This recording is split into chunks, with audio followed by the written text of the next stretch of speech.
Welcome back. You're watching Cancer Diaries. Richard underwent urgent, successful surgery. The first part of his journey was done. The race to beat the cancer that was threatening to take over his life and body was on. I went back for a review by the surgeon who said, "You are good. Now go to an oncologist." So I went to the oncologist, who told me that staging cancer is not very accurate in this country. They don't have the machines. There's something everybody talks about called the PET. That's when I had it first. The PET CT scan. So, they are available in some other countries. India is the most affordable. And she said the reason for this is to be staged to know how far the cancer spread, so that she will know how to treat me. Positron emission tomography, PET, is a nuclear imaging technique that creates detailed, computerized pictures of organs and tissues inside the body. A PET scan can be used to detect cancerous tissues and cells in the body that may not always be found through computed tomography, CT, or magnetic resonance imaging, MRI. Accompanied by his wife, Richard left for India where he had the PET scan done, and after 7 days, he was back home with the PET results. Came back with the reports and she said, "Yeah, now I know what to do. So you need 6 chemos and 25 radiotherapy. And I will start. There's a specific time which is given. You have to first overheal. So it's normally a month after the surgery. So how much will it cost? Because by that time I had no insurance cover. Because my insurance had paid everything. They said they're not touching this sickness again. If something else happens, they will be able to take it up. But this particular one, you've paid what you are going to pay, and that's it. So I got the quote from Nairobi Hospital, from local hospitals, let's just put it that way. And the 6 chemo and the 25 radio would cost just under 4 million, which I didn't have. So I was like, okay, that's a death sentence, basically, because I can't afford it. Richard needed 4 million shillings. 4 million shillings that he just did not have. He had no insurance cover, so he asked for a quotation from India. He brought a ridiculous quote. Compared to what we had here, it was ridiculous. I said, this now I can manage. But of course, I had no insurance cover. And the 1 million I had paid at the hospital was all I had. India had come through for Richard.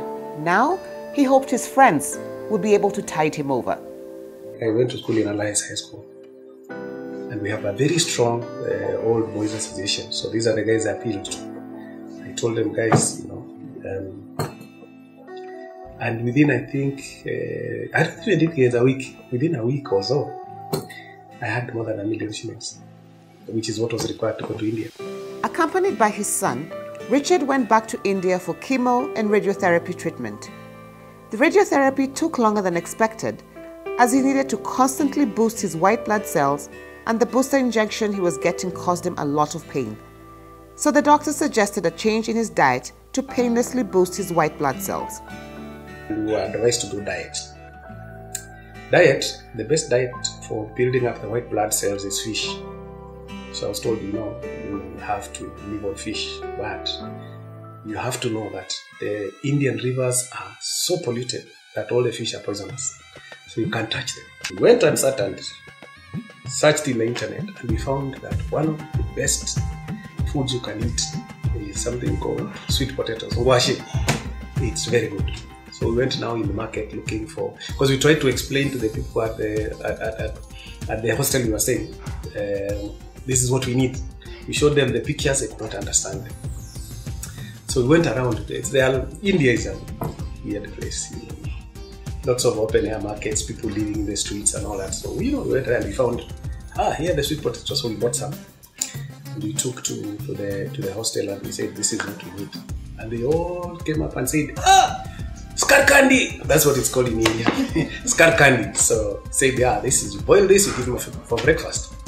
So we give them to them and they go and make them.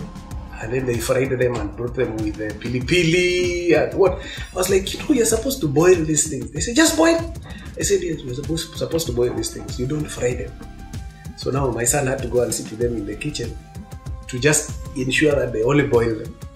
And that became my diet for the next, I don't know how long. And it is so effective.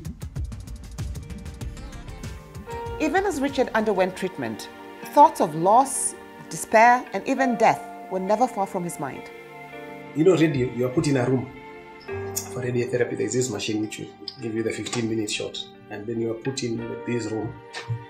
And everybody walks out and they lock you in. So this looks dangerous. They can't stay with you. So it means that these are dangerous. Whatever you are being exposed to is dangerous. The time for the treatment was properly set so that, every 15-minute slot has been given to someone. So when you arrive maybe 10 minutes before, and the person you'll find next, and the one who is just going into the machine as you arrive, and 2 or 3 others who are going to be after you. And once in a while, you'd find a gap. You'd notice somebody is missing.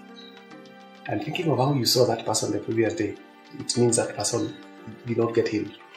In other words, that person succumbed. So some of the times when I'm in that machine and that music is coming through, I would hear a voice, I don't know, telling me, why do you think you'll not be next?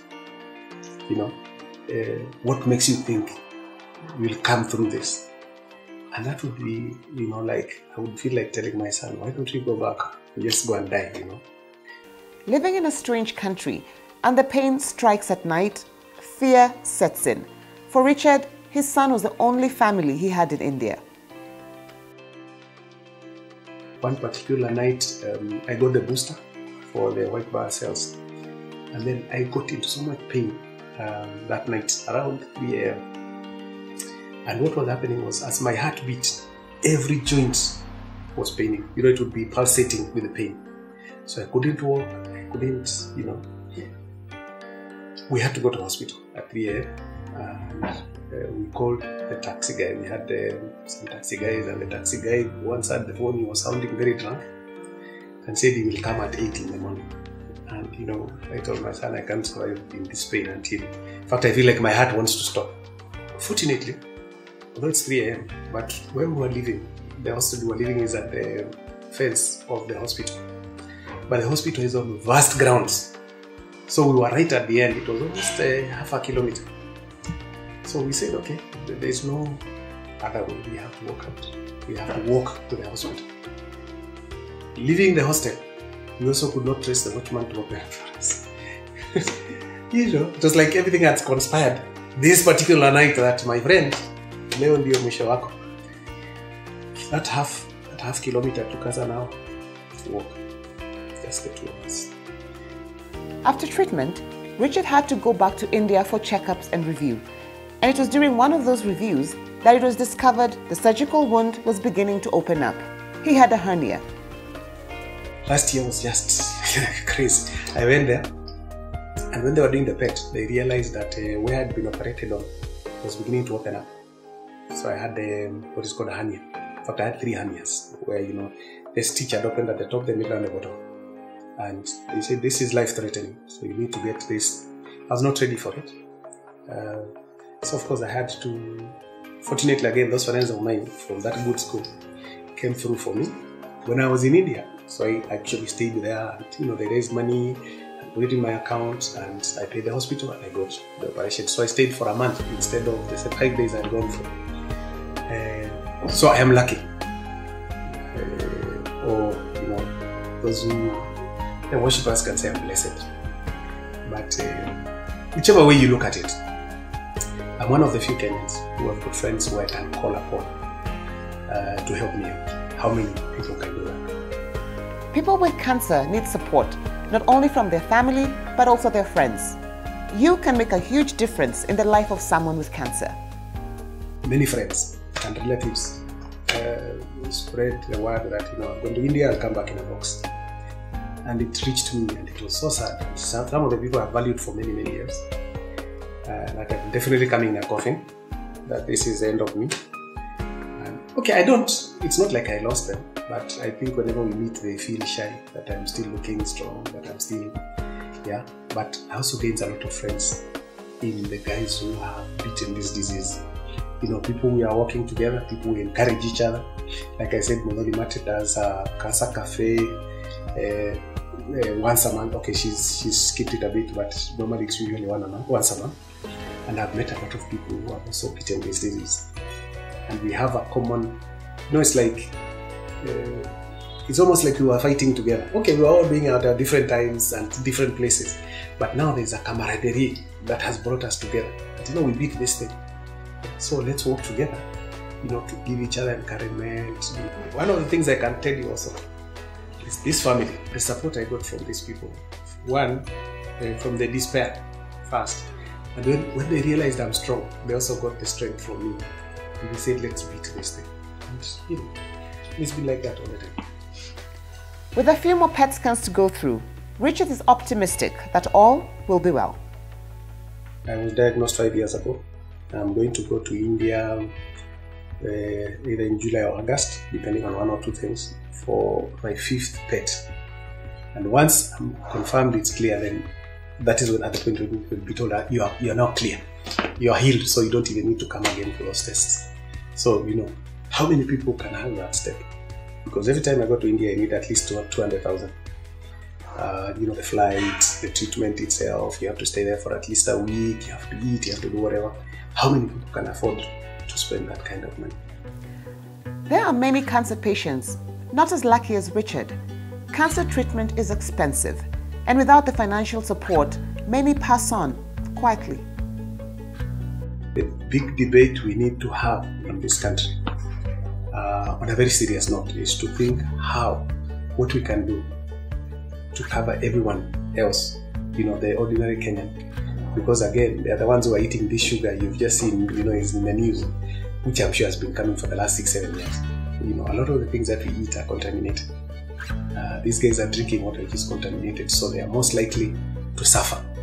How do we help this kind of people? That is the conversation I think we should forget about anything else and talk about saving the money which is getting lost on corruption and helping these people out. I think the two will work out very well. Yeah. And I think that's my story. Richard is home. The journey has certainly not been easy. He is a warrior, and together with other warriors, they are taking it one day at a time. Richard took the insurance company to court, and he won. Never give up, never give in. Join us next week for another inspiring story from the pages of Cancer Diaries. My name is Yvonne Kalahi. Good night. Everybody talks about cancer survivors. I refuse to be a survivor. I'm a warrior because I beat this thing.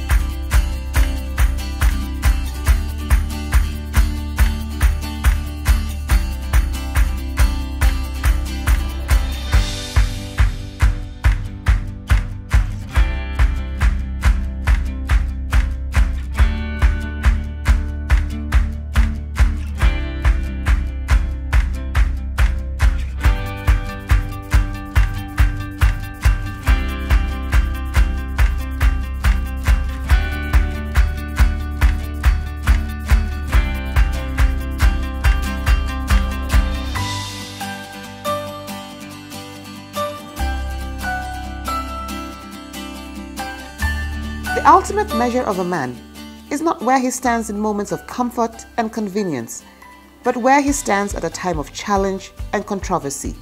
Dr. Martin Luther King.